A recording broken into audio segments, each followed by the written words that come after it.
Chers élèves, bonjour. Aujourd'hui, on va voir ensemble les nombres complexes. Au cours de cette première séance, on verra les opérations algébriques sur les nombres complexes. On verra aussi la représentation géométrique, le conjugué et le module du nombre complexe.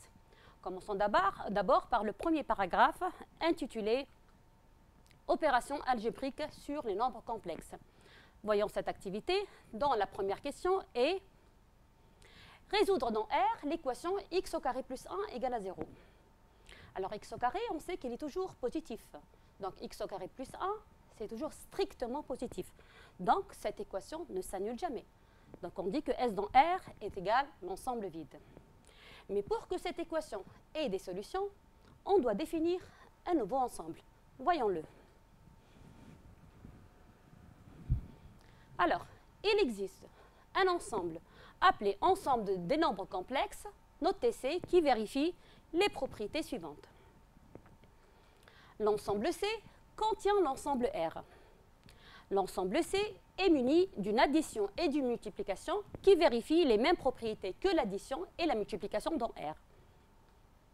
L'ensemble C contient un nombre non réel, noté I, tel que I au carré est égal à moins 1. Tout élément Z de C s'écrit d'une manière unique. Z est égal à A plus IB, où A et B sont des réels. Alors revenons à notre activité et essayons de répondre à la deuxième question. Résoudre alors dans C l'équation Z au carré plus 1 égale à 0. Alors Z au carré plus 1 égale à 0 équivaut à dire que Z au carré est égal à moins 1. Or, on vient de dire que moins 1 vaut I au carré. Donc, on peut remplacer le moins 1 par I au carré. Comme on a dit que les opérations de l'addition et de la multiplication dans R sont applicables aussi dans C, donc Z au carré est égal à I au carré, revient à dire que Z égale à I ou Z égale à moins I. Donc, les solutions sont 1 et moins I. Voyons maintenant vocabulaire et notation. Alors, l'écriture Z égale à A plus IB, où A et B sont des réels, s'appelle écriture algébrique du nombre complexe, ou on peut dire aussi l'écriture cartésienne. Alors, le nombre réel A est la partie réelle de Z, notée ainsi. Le nombre réel B est la partie imaginaire de Z, notée M de Z. Ainsi, Z s'écrit sous la forme A plus IB, qui est égal réel de Z plus I imaginaire de Z.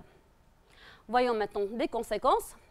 Alors, soit Z et Z' deux nombres complexes tels que Z s'écrit sous la forme réelle de Z plus I imaginaire de Z, ainsi que Z' s'écrit sous la forme réelle de Z' plus I imaginaire de Z'.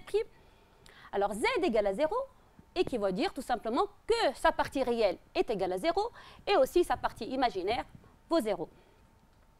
Z est réel équivaut à dire que la partie imaginaire de Z égale à 0. Z est imaginaire équivaut à dire que sa partie réelle vaut 0 aussi. Et finalement, Z est imaginaire pur, cela veut dire que réel égale à 0, et en même temps, son imaginaire vaut plutôt différent de 0. Et cinquièmement, Z égale à Z' équivaut à dire que réel de Z égale à réel de Z', ainsi que l'imaginaire de Z égale aussi l'imaginaire de Z'. Voyons cette application. Alors, calculer I puissance 3, I puissance 4 jusqu'à I puissance 8. Commençons d'abord I puissance 3. Alors, I puissance 3, on peut l'écrire sous la forme I au carré fois I. Or, on a dit que I au carré vaut moins 1. Alors, moins 1 fois I, ça nous donne moins I. Maintenant, I puissance 4, comment on peut l'écrire tout simplement? C'est I au carré, le tout puissance 2. Comme I au carré, on a dit ça vaut moins 1, donc moins 1 puissance 2, on aura 1. I puissance 5, on peut utiliser le résultat précédent et on aura I puissance 4 fois I, qui vaut I bien sûr, puisqu'on a dit que I puissance 4 vaut 1. I puissance 6, donc on peut l'écrire de la même façon, c'est I puissance 4 fois I au carré. On a dit que I au carré, I puissance 4 est égal à 1 et I au carré vaut moins 1, donc tout calcul fait, on aura moins 1. I puissance 7, donc on va l'écrire, c'est I puissance 4 fois I puissance 3. I puissance 4, on a dit c'est 1. I puissance 3, on l'a déjà calculé, ça vaut moins I. Donc, tout calcul fait, on va encore trouver moins I. Finalement, on cherche I puissance 8. Alors, on peut écrire c'est i puissance 4 le tout au carré, qui vaut 1, bien sûr. Pourquoi? Puisque i puissance 4 est égal à 1. Alors, que peut-on dire pour i puissance 12? Alors, quelle conjoncture on peut dire sur i puissance 12? Alors, i puissance 12, je peux l'écrire, c'est i puissance 4, le tout puissance 3, qui vaut bien sûr 1, puisque i puissance 4, on a dit, ça vaut 1. Et donc, qu'est-ce qu'on remarque? Que i puissance n'importe quel multiple de 4, ça vaut 1. Alors, regardons maintenant la deuxième question. En déduire i puissance n, avec n appartenant à grand N. Alors, pour cela, on va considérer la division euclidienne de n par 4, c'est-à-dire que n va s'écrire sous la forme 4q plus r, où q et r sont des entiers naturels, q est le quotient et r est le reste, qui sera compris entre 0 et 4 strictement. Donc, les valeurs de r sont ou bien 0, ou bien 1, ou bien 2, ou bien 3. Bien. Alors, calculons maintenant i puissance n. Alors, on va remplacer le n par sa valeur, c'est-à-dire qu'on aura i puissance 4q plus r, qui vaut i puissance 4 fois i puissance r. Comme on a dit que i puissance 4 est égal à 1, donc on trouve en résultat final i puissance r. Donc, i puissance n est égal à i puissance r. Maintenant, on va discuter selon les valeurs de r, i puissance n. Alors, si r égale à 0, donc i puissance n sera i puissance 0 qui vaut 1. Si r égale à 1, i puissance n, ça vaut i puissance 1 qui vaut i. Si r égale à 2, i puissance n qui est égal à i au carré qui vaut moins 1. Et si r égale à 3, i puissance n qui vaut i puissance 3 qui vaut finalement moins i. Bien, passons à la troisième question. Calculer 1 plus i puissance 50 et 1 moins i puissance 50. Alors, mais avant de répondre à cette question, on va faire ensemble un petit calcul. Alors, on va essayer de calculer ensemble 1 plus i au carré. Vous voyez qu'ici, on peut appliquer la formule remarquable. Donc, on aura quoi? 1 au carré plus 2i plus i au carré. Or, on a dit que i au carré vaut moins 1. Donc, 1 et moins i et i au carré sont opposés. Donc, le résultat final sera 2i. Même chose, on va faire un autre petit calcul. 1 moins i au carré, que c'est aussi un produit remarquable. Donc, on va appliquer notre formule qui est égale à a au carré moins 2i plus i au carré. Alors, on a dit que a et i au carré sont opposés. Donc, le résultat final sera moins 2i. Alors, revenons maintenant à notre question et essayons de calculer 1 plus i puissance 50. Alors, 1 plus i puissance 50, on peut l'écrire à c'est 1 plus i au carré, le tout puissance 25. On va remplacer 1 plus i au carré par sa valeur, c'est-à-dire par 2i. Alors, 2i puissance 25, c'est égal à 2 puissance 25 fois i puissance 25. Et maintenant, on va s'intéresser au i puissance 25. Et on a vu dans la question 2, pour chercher i puissance 25, on va chercher le reste de la division euclidienne de 25 par 4. Alors, on sait que 25 s'écrit sous la forme 6 fois 4 plus 1, donc le reste, ça vaut 1. Donc, finalement, i puissance 25 vaut i. Et voilà, on a trouvé que 1 plus i puissance 50 est égal à 2 puissance 25 fois i. Passons maintenant à la deuxième expression. 1 moins i puissance 50, ça vaut 1 moins i au carré, le tout puissance 25. Remplaçons le 1 moins i au carré par sa valeur qui est égale à moins 2i. Donc, on aura moins 2i puissance 25. Alors, le 25, c'est un nombre impair. Donc, moins 2 puissance 25, on va extraire le signe moins à l'extérieur des parenthèses. Et donc, on aura moins 2 puissance 25 fois i puissance 25, qu'on a déjà dit, ça vaut i. Donc, le résultat final, ça vaut moins 2 puissance 25 fois i. Alors, maintenant, on va passer au deuxième paragraphe, représentation géométrique d'un nombre complexe. Voyons la première partie de ce paragraphe à fixe d'un point. Alors, dans cette activité, on va apprendre à faire le lien entre les points et les nombres complexes. Alors, le plan est muni d'un repère orthonormé direct au UV, soit les nombres complexes Z1 et Z2 tels que Z1 s'écrit sous la forme 1 plus 2i et Z2 s'écrit sous la forme moins 2 plus 3i. Placez les points A de coordonnées réelles de Z1 imaginaire de Z1 et le point B de coordonnées réelles de Z2 et imaginaire de Z2. Alors, voici notre nombre complexe Z1. Donc, on sait que 1, c'est sa partie réelle. Donc, le réel de Z1 est égal à 1. Ici, le Z2 a pour partie imaginaire 2. Donc, le point A a pour coordonnées 1 et 2. Même chose, on va faire le même travail pour le point B. On a dit que sa partie réelle, l'abscisse de B, c'est la partie réelle de Z2 qui vaut moins 2. Alors, et son ordonnée, c'est l'imaginaire de Z qui vaut 3.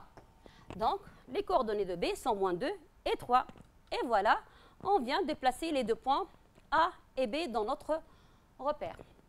Alors, on remarque ici que l'abscisse du point A et l'abscisse du point B sont les réels de chaque affixe. Donc, on peut appeler l'axe des réels, l'axe des abscisses, pardon, l'axe des réels.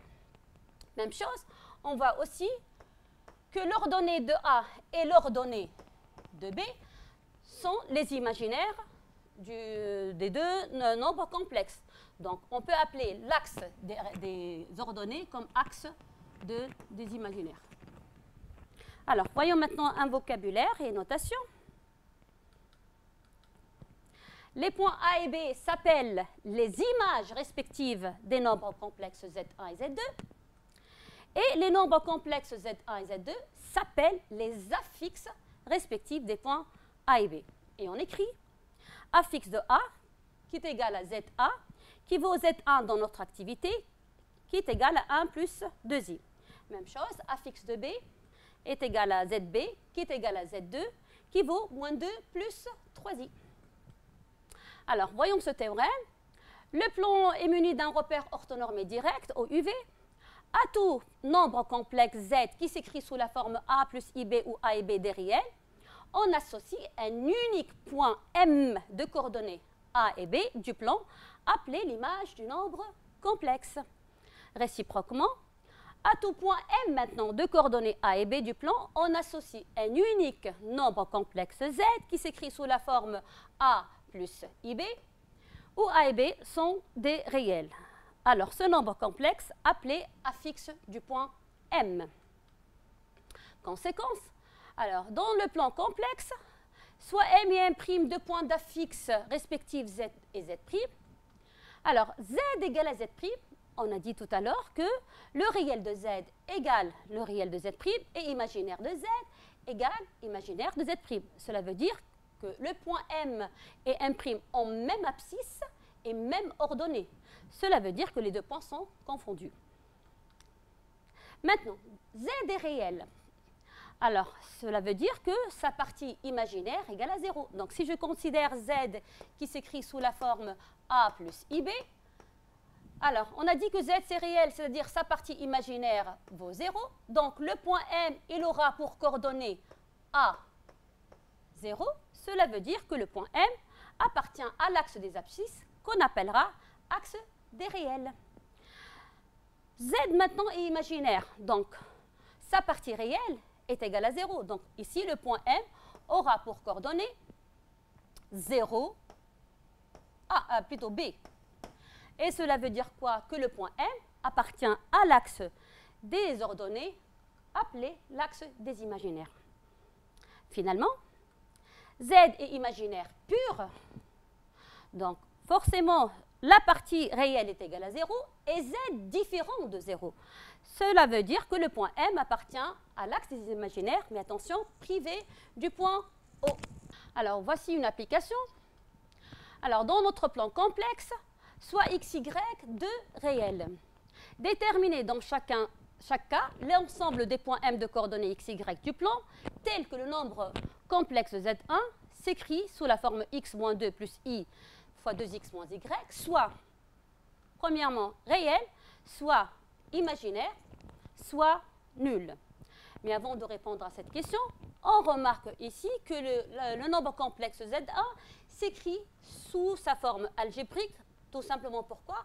Puisqu'on a dit que x c'est réel, donc cette partie est réelle, et y aussi c'est réel, donc 2x moins y, c'est réel. Donc on remarque ici que celle-là, c'est la partie réelle de Z1. Celle-ci, c'est la partie imaginaire, de Z1. Alors, on va répondre maintenant à la première question. Alors, Z Z1 est réel et qui veut dire que sa partie imaginaire vaut 0, c'est-à-dire 2x moins y égale à 0. Alors là, on reconnaît l'équation cartésienne d'une droite. Donc l'ensemble des points M, ça sera la droite d'équation 2x moins y égale à 0. Passons maintenant à petit b. Z1 est imaginaire. Alors Z1 imaginaire équivaut que sa partie réelle est égale à 0. Alors, c'est-à-dire ici, on a dit que x moins 2, c'est la partie réelle de Z1. Et donc, 2x moins 2 est égal à 0, et qui veut dire que x est égal à 2. Et ça aussi, c'est l'équation d'une droite. Donc, l'ensemble des points M, c'est la droite d'équation x est égal à 2. Passons maintenant à la dernière. Z1 est nul. Qu'est-ce que cela veut dire? On a dit que le réel de Z et imaginaire de Z en même temps valent 0. Cela veut dire que x moins 2 est égal à 0 et 2x moins y égale à 0. Donc, en remplaçant x par 2 dans la deuxième équation, on obtient alors x est égal à 2 et y égale à 4. Là, on trouve un couple d'un point. Donc, l'ensemble des points M, c'est le singleton A où A de coordonnées 2 et 4. Alors, passons maintenant à la deuxième partie de ce paragraphe, affixe d'un vecteur. Là aussi, on va essayer de déterminer le lien entre les vecteurs et les nombres complexes. Alors, voyons cette activité. Dans notre plan complexe, on a représenté ci-contre les points A, B et C. Première question, déterminer les affixes des points A, B et C.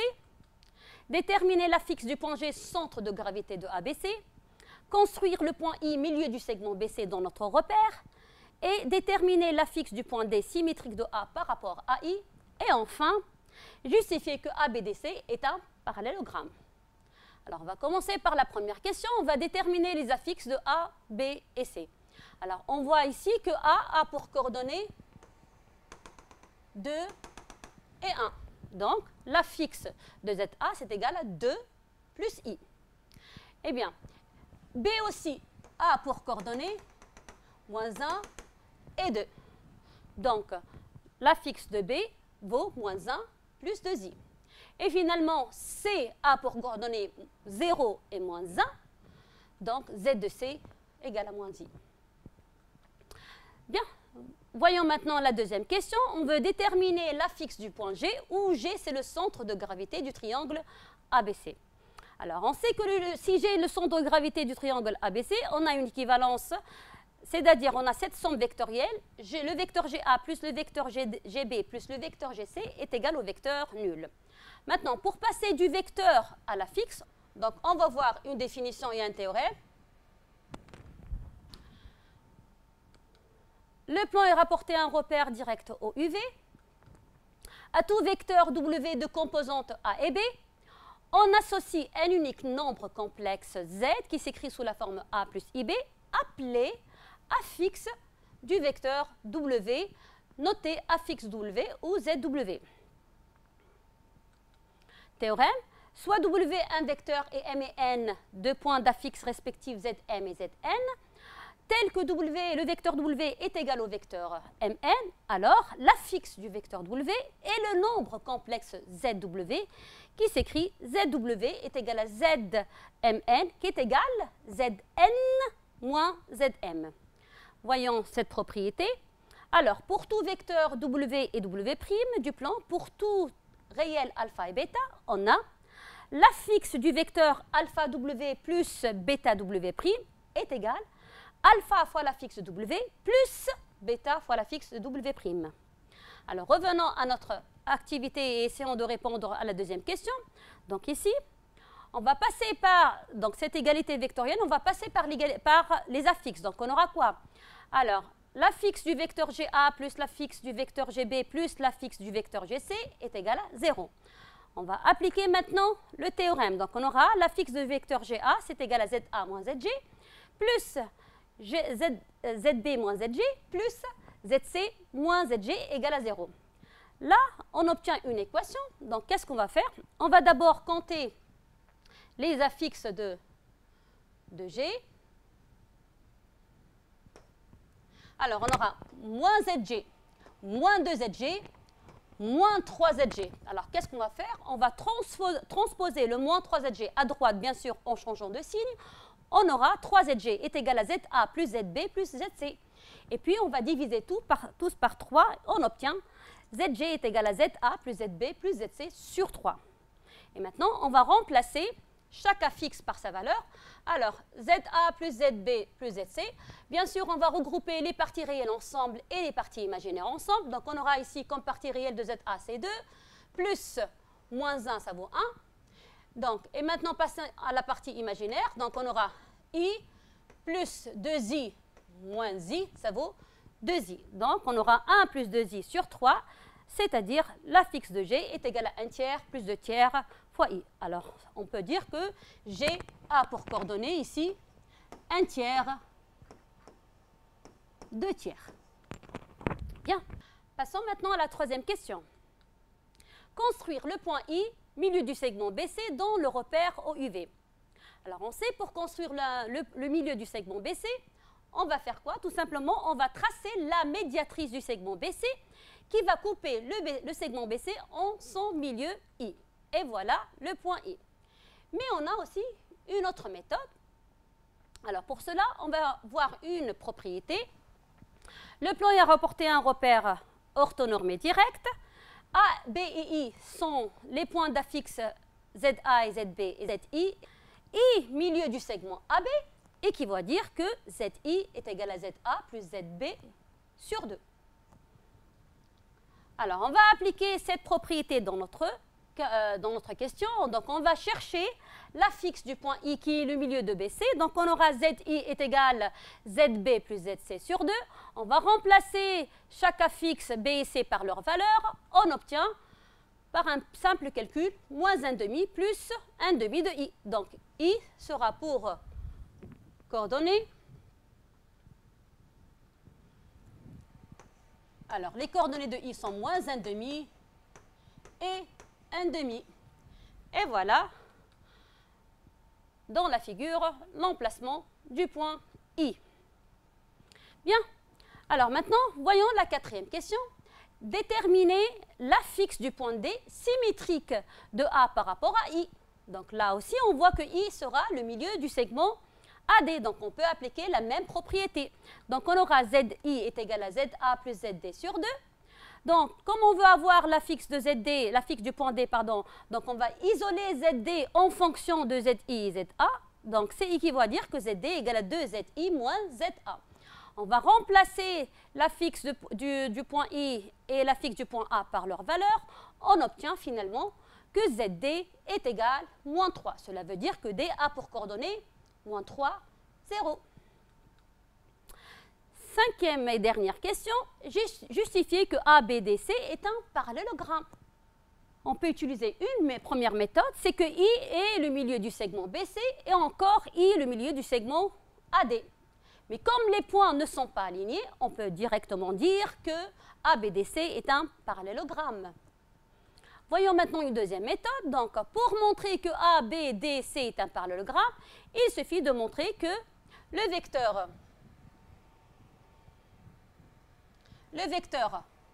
AB est égal, par exemple, au vecteur CD. Donc, pour cela, il suffit de vérifier que l'affixe du vecteur AB est égal à l'affixe du vecteur CD. Donc, d'abord, calculons l'affixe du vecteur AB qui est égal à ZB moins ZA.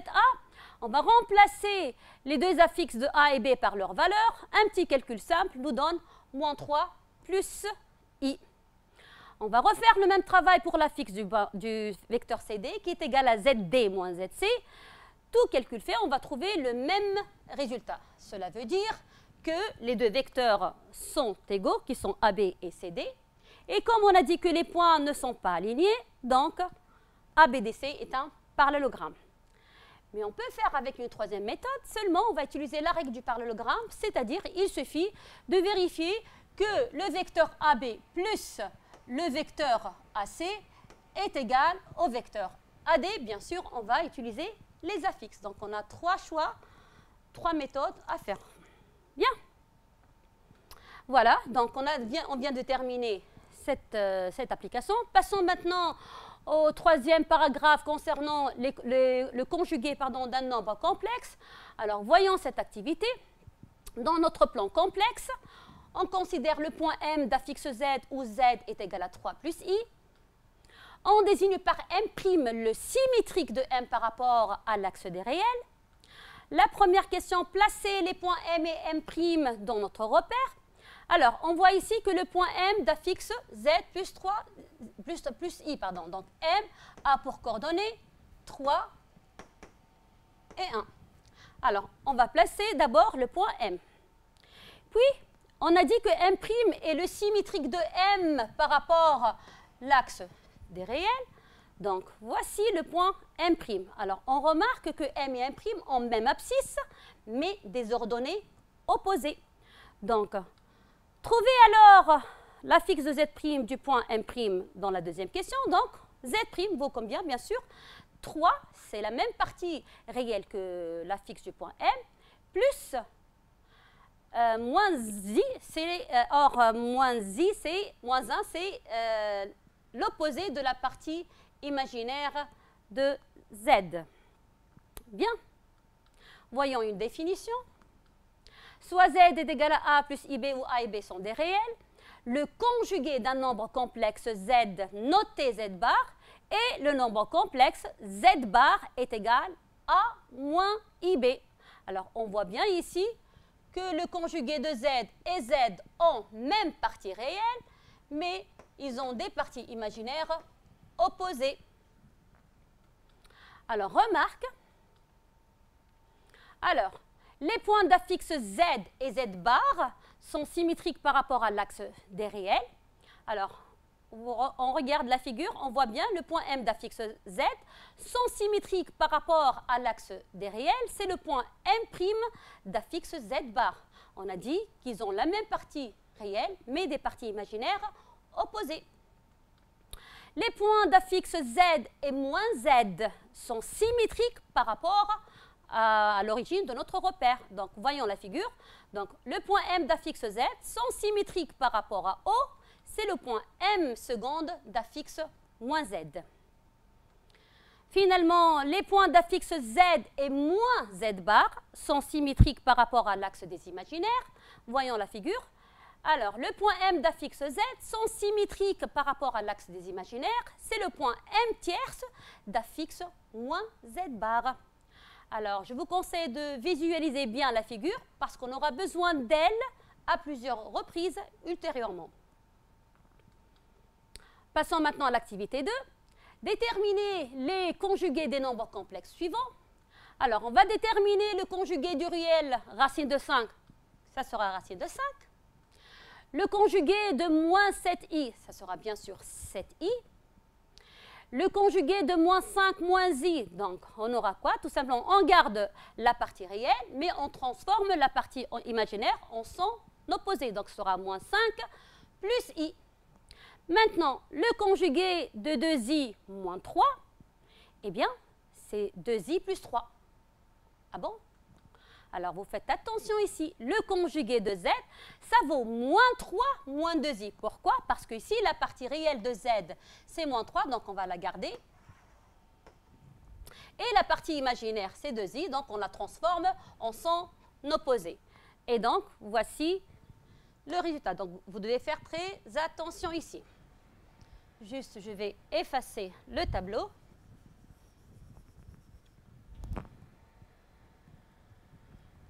Bien, passons maintenant.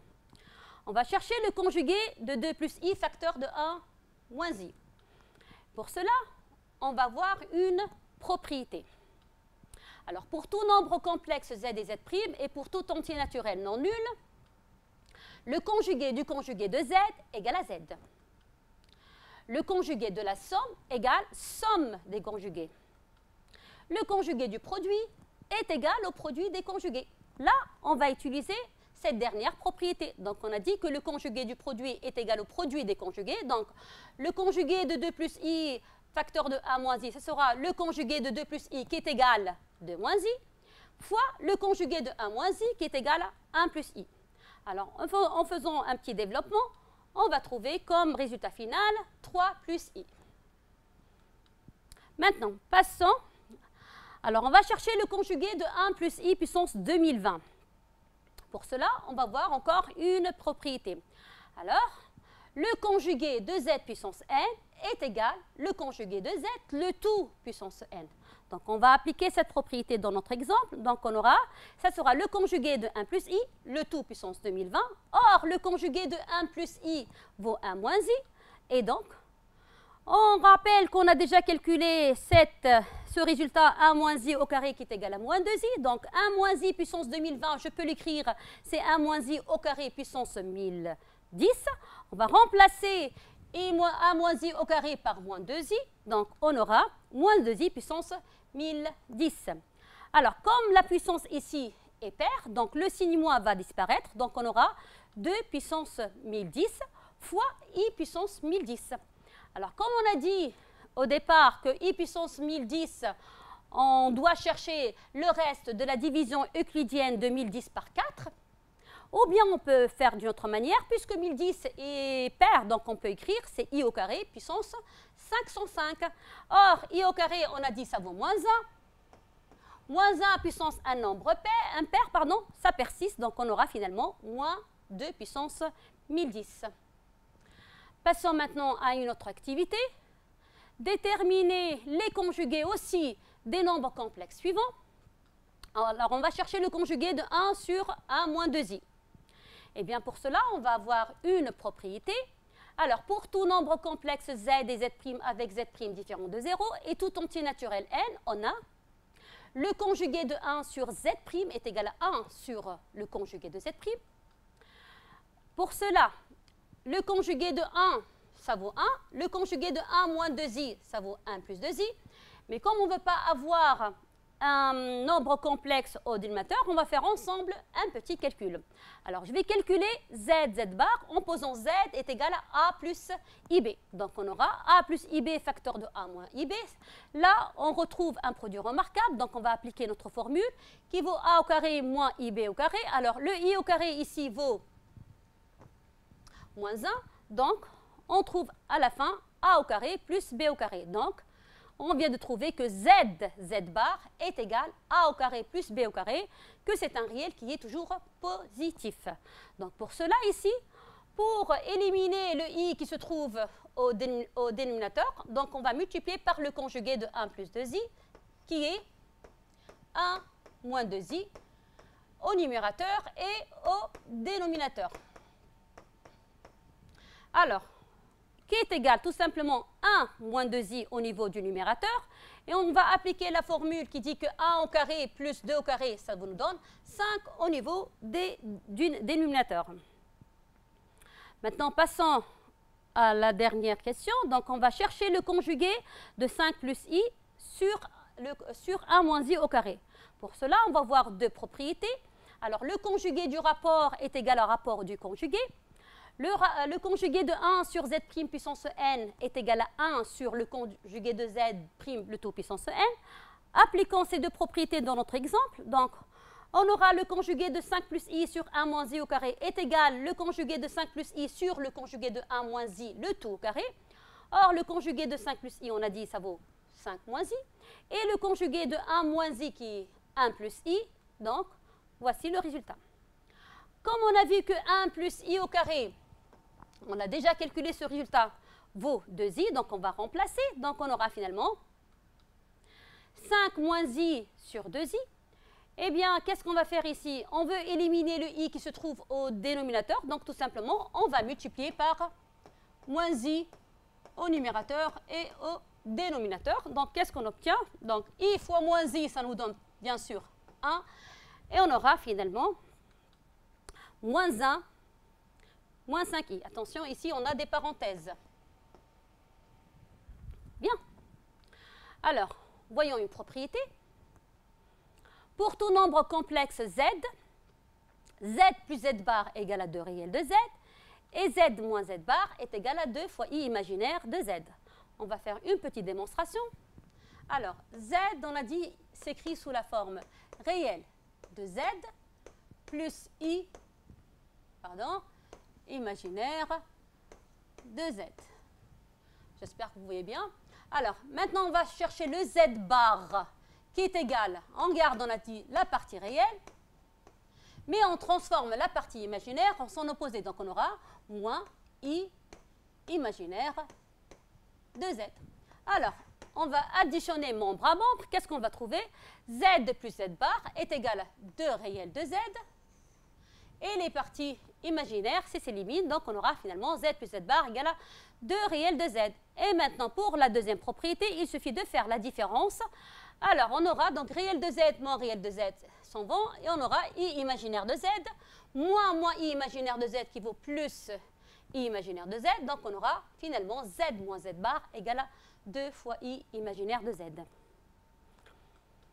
Passons à une conséquence. Pour tout nombre complexe z, z est réel, équivaut à dire quoi? Que sa partie imaginaire est égale à 0.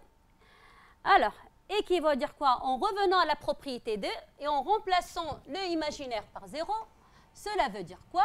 Que z moins z bar égale à 0, ça nous donne que z bar est égal à z.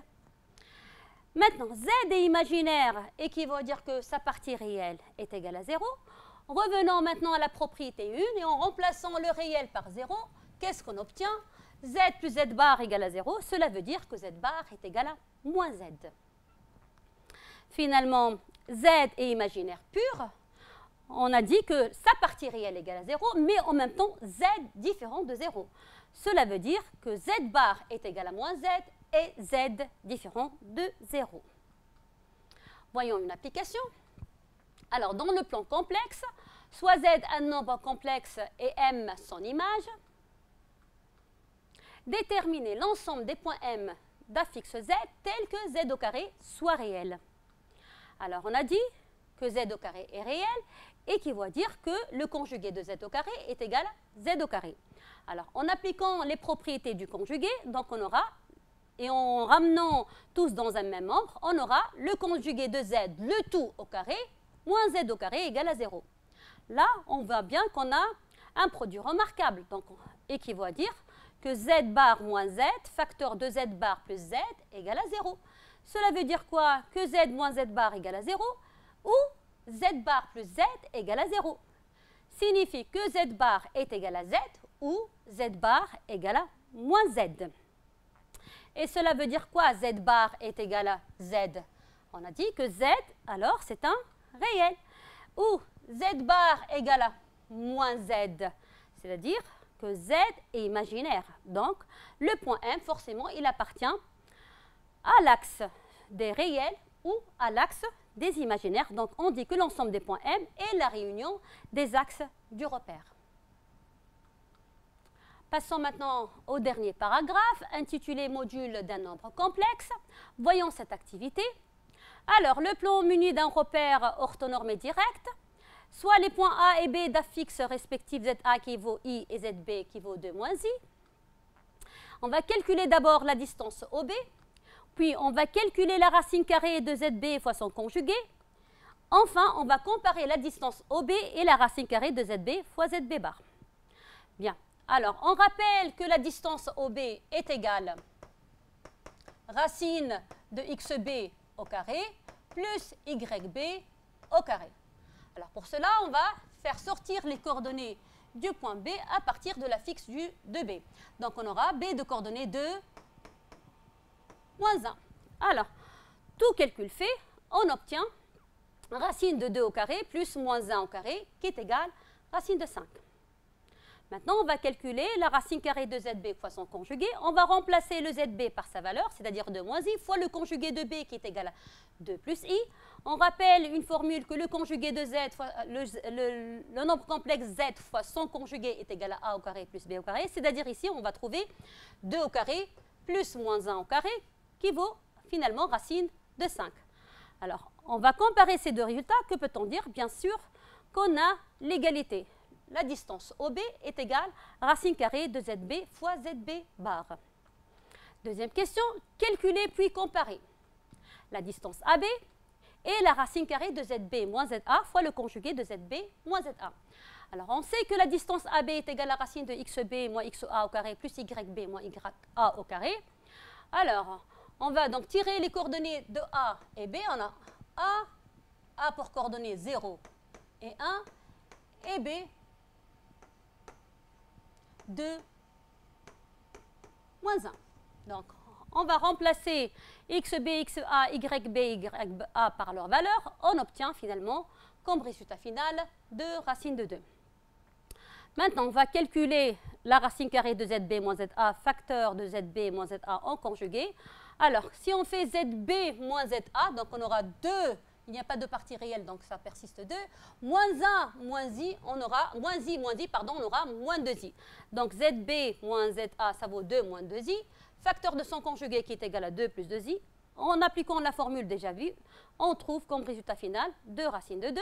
Donc, vous voyez bien qu'on a la même égalité. Donc, on va dire que la distance AB est égale racine carrée de ZB moins ZA fois le conjugué de ZB moins ZA. Définition. Alors, dans notre plan complexe, soit M, le point d'affixe Z, où Z est égal à A plus IB, avec A et B sont des réels. On appelle module du nombre complexe Z le réel positif noté module de Z défini par. Alors, le module de Z est égal à la distance OM. Et la distance OM, on vient de voir qu'elle est égale à racine carrée de Z fois Z bar, qui est égale racine de A au carré plus B au carré. Voyons cette application. Alors, dans notre plan complexe, on considère les affixes des points A, B et C. On va calculer les modules de chaque affixe des points A, B et C. Et deuxième question, on va en déduire que les 3 points appartiennent à un même cercle dont on précisera le centre et le rayon. Commençons par la première question. Donc, on va calculer le module de ZA qui est égal module de racine de 3 plus I. Alors, en appliquant la formule, donc, on aura racine de 3 au carré plus 1 au carré qui vaut 2. On va chercher maintenant le module de ZB qui est égal racine de 2 plus I racine de 2. En appliquant la même formule, on aura racine de la racine carrée plus racine de 2 plus racine carrée de 2 qui est égal à 2. Et finalement, on va chercher le module de ZC qui aura 2 par le même calcul. Voyons maintenant la deuxième question. On déduire que les points A et B et C appartiennent à un même cercle dont on précisera le centre et le rayon. Alors, on vient de trouver que le module de ZA est égal, le module de ZB est égal, le module de ZC qui vaut 2. Donc, on va dire que la distance OA est égale à OB est égale à OC est égale à 2. De là, on peut dire que les 3 points appartiennent à un même cercle de centre O et de rayon 2. Alors, passons à une deuxième activité. Dans le plan complexe, on donne les 3 points A, B et C et leur affixe. Montrer que ABC est un triangle isocèle rectangle. Deuxième question, déterminer l'ensemble des points M d'affixe Z tel que le module de Z plus 4 plus I est égal module de Z plus 2 moins 5I. Troisième question, petit a, déterminer l'ensemble des points M d'affixe Z tel que le module de Z moins I est égal à 3. En déduire, petit i, l'ensemble des points M d'affixe Z tel que module de Z bar plus I est égal à 3. 2i, l'ensemble des points M maintenant, tel que le module de I fois Z plus 1 égale à 3. Alors, on va essayer de montrer la première question. Donc, montrer que ABC est un triangle isocèle et rectangle. Pour cela, on va avoir une propriété. Alors, pour tout point M et N d'affixes respectifs Zm et Zn, on a la distance Mn, c'est égal au module de Zn moins Zm. Donc, pour cela, on va chercher d'abord la distance AB en appliquant cette propriété qui est égale module de ZB moins ZA. On va remplacer les affixes de A et B par leur valeur. Donc, on va trouver moins 4 moins 2i, appliquant la propriété qui dit que racine de la partie réelle au carré plus la partie imaginaire au carré. Donc, on aura enfin racine de 20 qui est égale à 2 racine de 5. On va faire la même chose. On va calculer maintenant la distance AC par le même moyen, c'est-à-dire c'est le module de ZC moins ZA. On va remplacer chaque affixe par sa valeur. On voit bien qu'on va trouver racine de 20 qui est égale à 2 racine de 5. Eh bien, de ces deux résultats, que peut-on en déduire? Que la distance AB est égale à la distance AC. Donc, on vient de montrer que ce triangle est isocèle en A.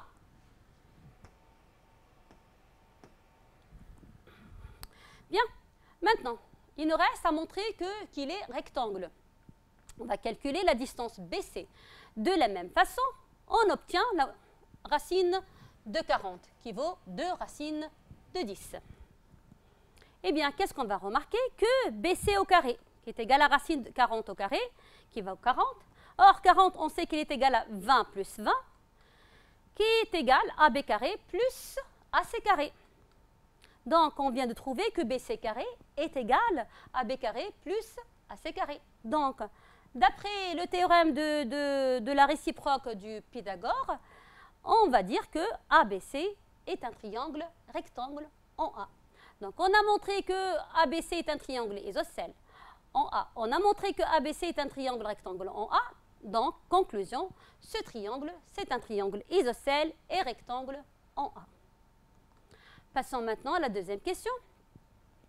Déterminer l'ensemble des points M d'affixe Z tel que le module de Z plus 4 plus I est égal module de Z plus 2 moins 5I. Alors là, on va apprendre à déterminer un ensemble de points définis à l'aide des nombres complexes. Alors, qui dit quand on a des modules et quand on est à la recherche d'ensemble de points, on va directement penser aux distances. Donc, on va voir ensemble une propriété qu'on a déjà définie. La distance Mn est égale module de Zn moins Zm. Bien, là, on voit bien l'affixe du point M également ici. Alors, pour rendre ceci en termes de distance, il suffit tout simplement de poser ou de définir un point qui aurait pour affixe moins 4 moins i de ce côté-là et de l'autre côté moins 2 plus 5i. Or, on sait que ZB est égal à moins 4 moins i et ZC est égal à moins 2 plus 5i. Là, donc, on aura c'est l'affixe du point B et là aussi c'est l'affixe du point C. Donc, qu'est-ce qu'on aura finalement?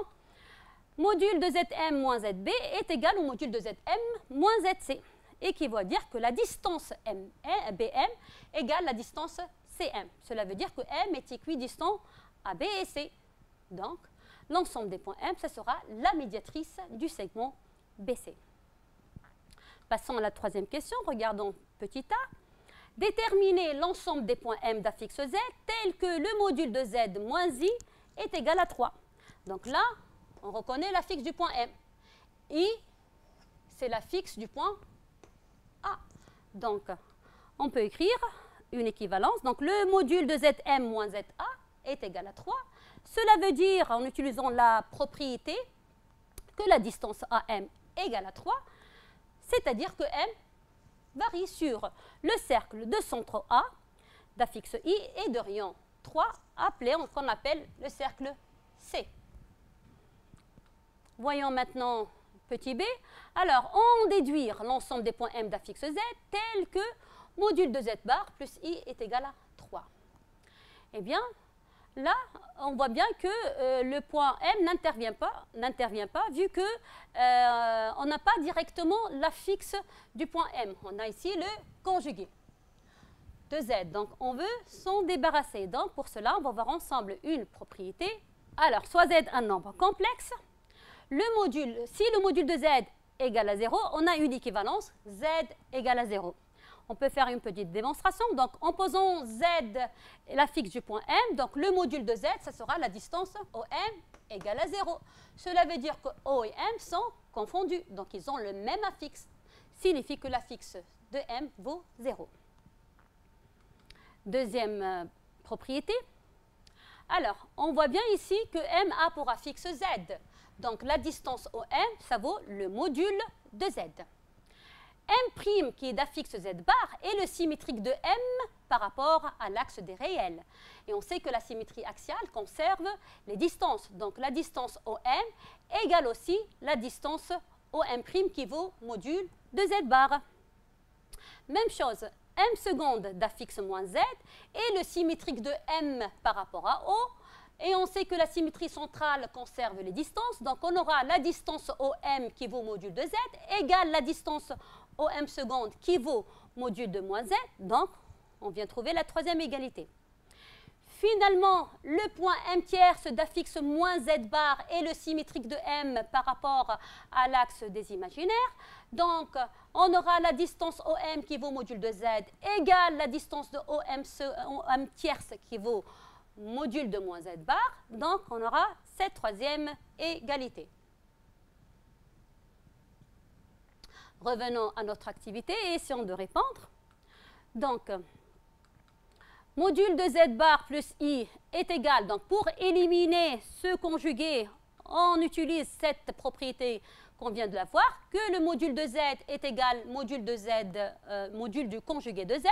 Donc on va passer le conjugué à toute cette expression. On a dit que la somme, plutôt le conjugué de la somme est égal à la somme des conjugués. Donc on va appliquer cette propriété ici, on aura z bar bar plus le conjugué de i. Or, on a dit que le conjugué du conjugué de z, ça vaut z. Et le conjugué de i, ça vaut moins i. Donc, on aura à la fin, c'est le module de z moins i. Bien, alors, là, on veut déterminer l'ensemble des points m tel que module de z bar plus i est égal à 3. On revient à montrer que module de z moins i est égal à 3. C'est-à-dire, on a déjà vu cet ensemble-là, on aura la distance a, qui est l'affixe du point i, moins la distance AM qui est égale module de z moins i, déjà vu, est égale à 3. Et donc l'ensemble, c'est le cercle qu'on a déjà traité tout à l'heure, c'est le cercle C de centre A d'affixe i et de rayon 3. Passons maintenant à au dernier ensemble. On veut chercher l'ensemble des points M d'affixe Z tel que module de i fois z plus 1 est égal à 3. Alors là, ce qui nous embête, c'est le i qui est collé à z. Donc on veut bien éliminer le i, ou bien d'abord on va l'isoler. Pour cela, on va mettre i en facteur. Et après, qu'est-ce qu'on va faire? Donc d'abord, on va voir des propriétés. Pour tout nombre complexe z et z' et tout entier naturel non nul n, et pour tout réel k, on a module de z fois z' est égal module de z fois module de z'. Module de k fois z égale la valeur absolue de k, puisqu'on a dit que k c'est un réel, fois le module de z. Module de z puissance n est égal au module de z, le tout puissance n. Passons maintenant à la deuxième série de propriétés. Pour tout nombre complexe z et z' avec z' différent de 0 et tout entier n, on a le module de 1 sur z' est égal à 1 sur module de z', et le module de z sur z' est égal au module de z sur le module de z'. Et enfin, module de 1 sur z' puissance n est égal à 1 sur module de z', le tout puissance n. Alors revenons à notre question et essayons de répondre. Donc ici, on a dit qu'on a isolé le i et on veut éliminer ce i-là. Pour cela, on va utiliser cette propriété qui dit que le module du produit est égal au produit des modules. Donc on va appliquer. On aura le module de i fois le module de z moins i. Or, on sait bien que le module de i est égal à 1. Tout simplement pourquoi? On va faire un petit calcul ensemble. Qui est égal, racine de la partie réelle ici, ça vaut 0, donc on aura 0 au carré, plus la partie imaginaire qui est 1. Donc, ça nous donne comme résultat final i.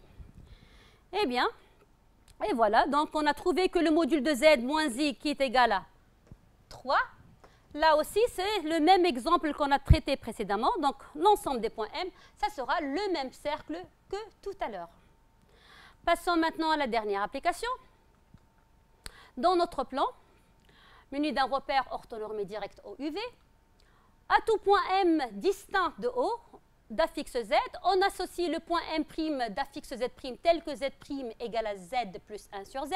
Là, vous voyez bien qu'on a une contrainte que Z doit être différente de 0. C'est pour cela qu'on a dit que M est distinct de O. Alors, déterminer l'ensemble de E des points M d'affixe Z appartenant au plan tel que Z' soit réel. Bien. Alors, Z' est réel équivaut à dire qu'on a dit que le conjugué de Z' égale à Z'. On va remplacer Z' par sa valeur. Et maintenant, on va appliquer les propriétés des modules en ramenant tous dans un même membre. On va trouver quoi? Z bar moins Z plus 1 sur Z bar moins 1 sur Z égale à 0. Maintenant, on va essayer de réduire au même dénominateur la troisième le troisième et le quatrième membre, on obtient cette équation z bar moins z plus z moins z bar sur z bar égale à 0. Or, z fois z bar est égal module de z au carré, puisqu'on sait que racine de z bar, c'est le module de z. Donc, module de z au carré, c'est z fois z bar. Et qu'est-ce qu'on remarque? Qu'on peut mettre en facteur z moins z bar. Attention, il y a un signe moins qu'il ne faut pas oublier. Donc, on aura finalement z moins z bar, facteur de 1 moins 1 sur module de z qui est égal à 0. Et cela veut dire quoi? Que z bar moins z égale à 0 ou 1 moins 1 sur module de z au carré est égal à 0. Alors z moins z bar égale à 0, ça c'est facile, c'est-à-dire que z est égal z bar. Et de l'autre côté, donc on va faire un petit calcul, 1 moins 1 sur module de z au carré est égal à 0. Cela veut dire que 1 sur module de z, le tout au carré, est égal à 1. Par inverse, on va trouver que le module de z au carré est égal à 1. Comme module de z, c'est une distance qui est toujours positive, donc on aura finalement module de z égal à 1. Alors, équivaut à dire que z bar est égal à z ou module de z est égal à 1. N'oublions pas que z doit être différent de 0.